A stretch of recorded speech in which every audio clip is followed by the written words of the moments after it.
So in this class, we will discuss about the classification of elements.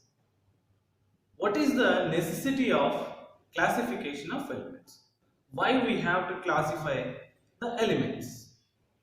Let us try to understand this with an example. So you might have observed the supermarkets. So in the supermarkets, the goods are classified and arranged in different areas. That means snacks are placed in one area and beverages, that means like cool drinks, they are all placed in another area. Vegetables are placed in one specific area. Fruits are placed in one specific area, and same like that.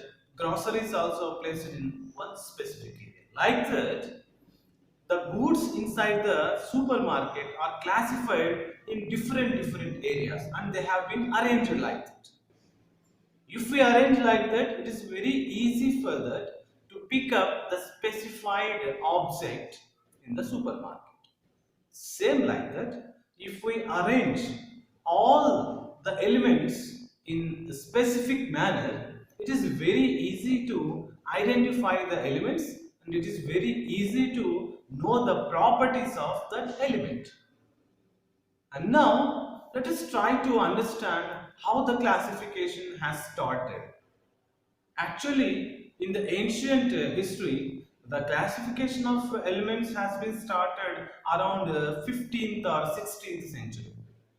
So by the era of Robert Boyle, that means around 1661, at that time, so they have known only 13 elements. But after that, after that means around 300 years after, that means around 1854.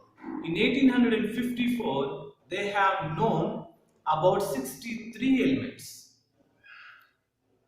By 1940, the scientists have been identified 91 elements. And now, up to 2020, we have known around 118 elements at present. So how the classification has started? Who first started to classify the elements?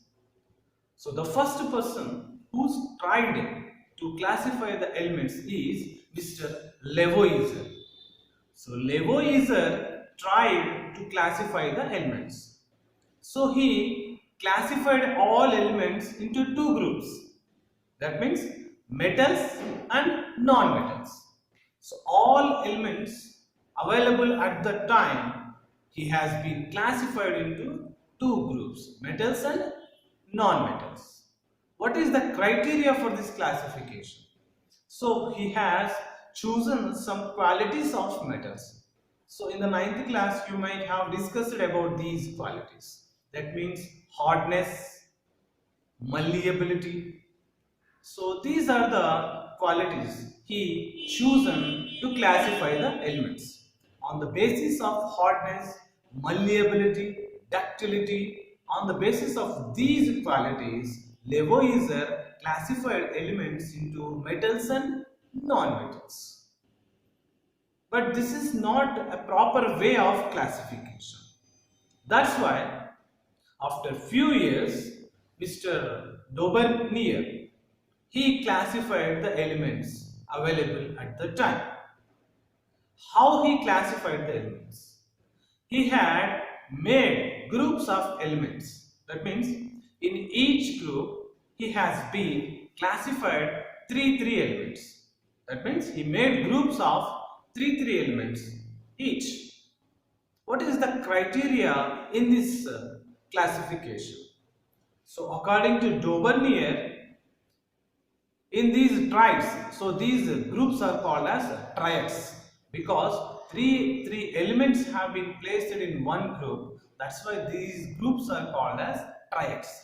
And this classification is called as Daubernier's triads. That means Daubernier's law of triads. So in these triads, he followed one rule. What is that rule?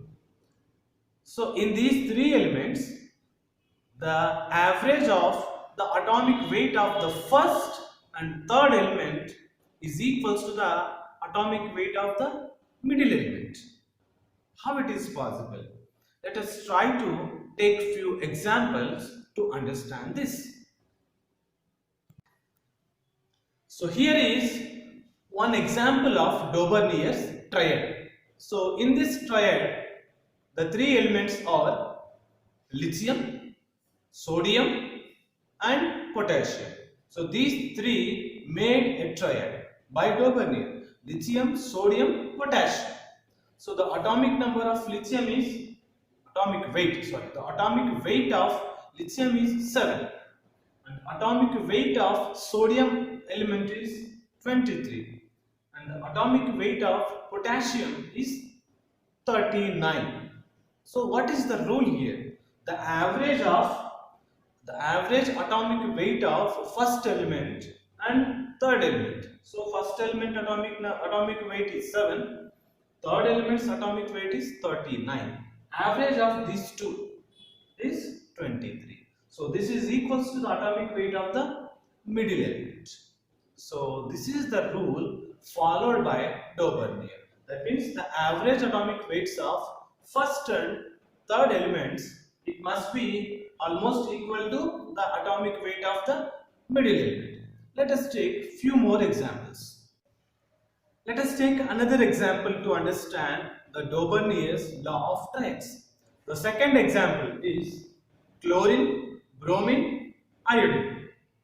This is another triad: chlorine, bromine, iodine. So the atomic weight of chlorine atom is 35.5 and the atomic weight of bromine is 80 and the atomic weight of iodine is 127. Here the average of first and third element, that is 35.5 and 127. Average of these two is 81.2. That means this is almost equal to the atomic weight of the middle element. It is not exactly equal, but it is almost equal to the atomic weight of the middle element. Let us take the third example. Now let us take the third example of Dobrnier's triad. So calcium, strontium, barium. So the atomic weight of calcium is 40, atomic weight of strontium is 87.5 and the atomic weight of barium is 137. And here if you take the average of first and third element, we get 88.5. So the atomic weight of the middle element is 87.5. That means almost equal to the atomic weight of the middle element. So like this, Dobrnier classified the elements into the group of three elements. These groups are called as triads, and the criteria for the classification of these elements is the atomic weights of the first and third element should be equal to the atomic weight of the middle element. And now let us try to know what are the limitations of Dobrnier's triads. So let us try to understand the limitations of Dobrnier's triads. See, Dobrnier unable to classify all elements available at the time. That means he unable to make group of three elements. That means he unable to make triads available at all elements. So only few elements he has classified into triads. Another defect of this Dobrnier's triad is this triad rule. That means the average of first and third element is equals to the atomic weight of the middle element. This rule is not applicable for the elements having low atomic masses. So these are the defects of, that means these are the limitations of Dobrnier's triads. In the next class, we will discuss about Newland's octaves, Newland's classification of octaves.